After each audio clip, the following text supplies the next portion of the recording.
In the Pokemon trading card game, ties are a frequent result of the 50-minute best-of-3 tournament structure. Although these ties are worth more than a loss, 3 ties are only equivalent to 1 win, meaning that if you had 3 ties, it's the same as going 1 win and 2 losses, which is pretty bad. So today's video, I'm going to be going over how to avoid ties in regional tournaments. Whether you're a new player or you've played the game for a long time, I guarantee I have some tips for you which you have not heard or thought about before. The first topic I'm going to talk about in today's video is prize checking. You'll hear a lot of top players and coaches talk about the importance of knowing the contents of your deck and what you do not have access to, and they are right. It is very important to do this so you don't end up trying to Ultra Ball for a Pokemon that is not even in your deck. However, it is also important to think about the time you are consuming in order to gather this information. For example, if you have 10 or 15 minutes remaining in a series and you're going into game 3, it might not be worth doing a comprehensive search of your deck. In these situations, I would recommend just checking a few crucial cards. For me, that's like Curlias, Super Rods, Boss's Orders. Yeah, that's about it.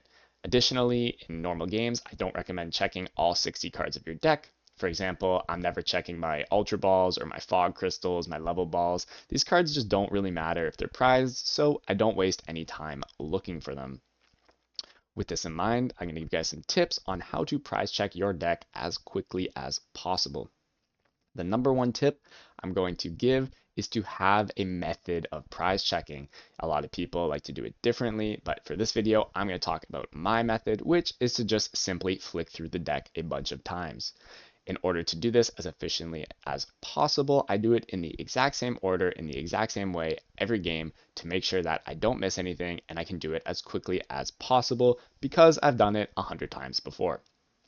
So my process, just to provide you guys with an example with my current Gardevoir deck, is on my first flick through the deck, I check my mini Gardevoir pieces, so that's all my Ralts, all my Curlias, and my Mirage Step, and I note down whatever's missing after every flick through the deck. After this search, I'll check my big Gardevoirs, my Arcanas, and my EXs in one go. After that, I'll check my niche Psychic Pokemon, so things like Zacian, Cresselia, and currently not Screamtail, but when I did have a Screamtail in my deck, that one would be a part of this search. And then I will check all my other support Pokemon, so Manaphy, Jirachi, Radiant Greninja, and Lumineon. I'll continue this process of grouped searching for the rest of my deck, but I think you guys get the idea. These groups really help you cut down on the number of times you need to flick through your deck, especially if you are not as comfortable with a deck of cards and it takes you a little while to flick through the deck. You will save a lot of time by checking multiple cards per search, and creating some kind of connection between them in your brain will allow you to do it more consistently and not miss cards when they're prized, as sometimes if you play one Lumineon and you prize it, it's easy to forget about.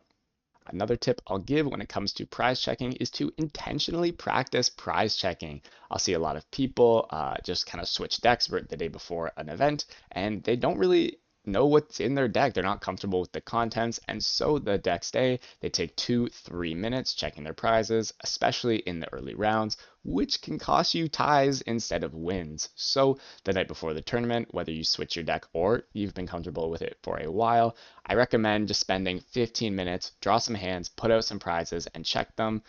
Get comfortable with your process so that when it comes to the tournament day, you aren't fumbling and wasting time checking your prizes. Another quick tip I'll give in order to save you a bunch of time is to practice your dexterity. Now, a lot of people love to play on Pokemon Live, and it's a great resource. However, it is important when you're going to these regional tournaments to be familiar with a deck of cards. Now, this can be as easy as when you're sitting down at the end of your day and you're watching TV or YouTube or whatever media you like to consume. Just sit there with a deck of cards in your hand and practice shuffling. Now, there's a couple methods for shuffling, and the number one way to shuffle that I'll recommend is just mass shuffling.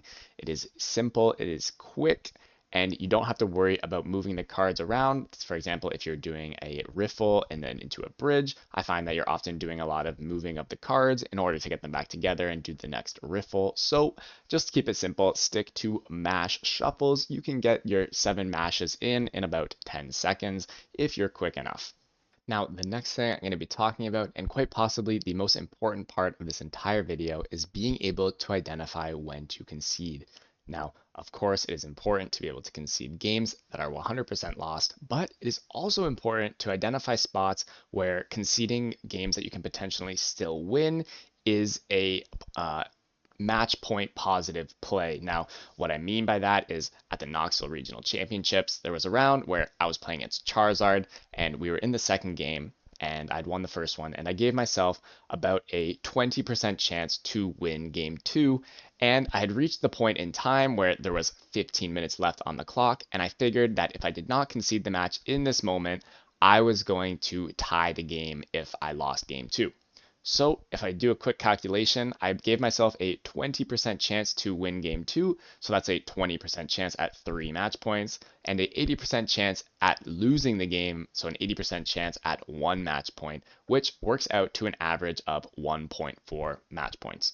Now, alternatively, I can concede the game and I give myself a 70% chance going first against Charizard of winning the game, which I think is even kind of generous, but that is a 70% chance at 3 match points, which works out to an average of 2.1 match points. So what I'm saying is that it is a plus match point play to concede that game to, even though I could have won the game. The time implications told me to scoop. So I did, and I ended up winning game three, and I took down the 3 match points, which is a huge boost, especially in these big tournaments where you're playing 15 rounds and making top 8 or not can come down to the difference of 1 or 2 match points. Additionally, another tip I'll give for identifying when you have 100% lost a game is to constantly be thinking about how you can actually win the game. Now, usually this means by taking 6 prizes. So think at all times, how is my opponent going to be taking 6 prizes, and how am I going to do it faster than them? Sometimes it just relies on you attacking first and you're ahead. Sometimes it relies on maybe they're ahead and you got to hope that they whiff something a few times. Think about what they need to whiff. How likely is it? Are you thinking of a fairy tale like, oh, they don't have a boss in their 20 card hand, or a way to switch, or a way to attach an energy, or something like that? Then you're chasing a fairy tale and you should probably concede. Another factor that I consider when thinking about conceding is how much time is it going to take me to see if I lose this game. Now, for example, if you're playing maybe your last turn of the game, and if on your opponent's turn all they need is a boss's orders to win the game, you might as well wait the 30 seconds to find out if they actually have it. Or if you're on turn 2 or 3 in the game and you've already fallen behind a couple prize cards, and you figure it's going to take you 4 or 5 turns to figure out if you're actually going to lose the game, but it's looking really bad, those are the spots where you can save the most time by going, look, my only Ralts died on turn 1. They're going to get another free kill on turn 2, and then another free kill, and another free kill. And like, you think you're just going to fall too far behind. Those are games that I love to concede, save myself the 15 minutes of painfully trying to set up Ralts where I'm doomed and too far behind. And the last tip that I'm going to give is that sometimes it is more important to play quickly than it is to play accurately. And what I mean by this is that sometimes under certain time implications, it is important that you just throw cards out there, you knock out the active, you avoid playing properly in order to play quickly. Like sometimes I'll have level balls and I should be thinning my deck, but that's going to take a search and a shuffle, and it is just not worth the 30 seconds to thin my deck. So I will not do it. I will play suboptimally in order to just play quickly and finish the game. The biggest opportunity where this comes up is when your opponent wins game one, and say it was like a 30-minute game one, and if you do not finish game two, you are going to lose the set. So it is important that you don't let your opponent win the game 1-0. You know, if they can just win by setting up some Curlias, trading, not really doing anything important, just kind of sitting there and waiting out the timer, you do not want to let them do that. You need to just throw something in the active, whatever you're playing, you know, get a Charizard in the active, get a Gardevoir EX in the active, get a Tina or get something in the active, attack, attack, attack, kill whatever, take as little time as possible.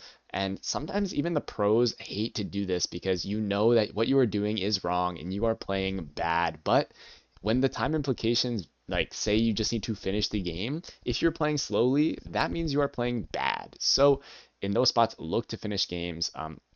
even in situations like winning in games to top eight, if you really want to win, and maybe your opponent doesn't care as much, maybe they're kind of content with a tie, you just need to throw cards out there. Give yourself some kind of chance at winning the game.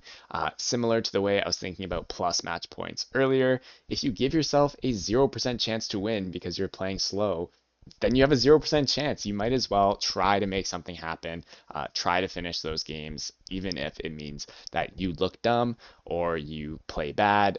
You just got to give yourself a chance to win those games. In conclusion, I hope you guys found this video helpful and hopefully it helps you avoid some ties at regional events. If it does, be sure to let me know. Send me a message on Twitter. Let me know in person. Leave a comment on the video. And if you enjoyed the video, be sure to like and subscribe. It helps the channel grow and it lets me know that you guys like my videos and just makes my day. So I'll see you guys in the next one. Peace.